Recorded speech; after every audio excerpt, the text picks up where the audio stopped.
So இந்த ulcer நான் சொன்ன முதலியே அது ஒரு ஹெச் பைலோரைன்னு ஒரு பாக்டீரியாவால் டியோடினல் அல்சர் இண்டஸ்டைனில் இருக்கிற அல்சரை நம்ம க்யூர் பண்ணல, அவருக்கு திரும்பி திரும்பி அல்சர் வந்ததுன்னா நமக்கு தெரியும் புண்ணு வந்தால் ஸ்காரிங் வரும்னு.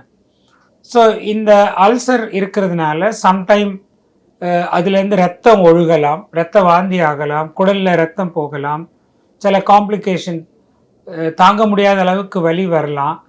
சிலருக்கு வந்து இந்த பாக்டீரியா நம்ம ட்ரீட் பண்ணலைன்னா நிறைய நாள் இருக்கும், 30-40 வருஷம் இந்த பாக்டீரியா இருந்ததுன்னா இரைப்பையில் கேன்சர் வரலாம்.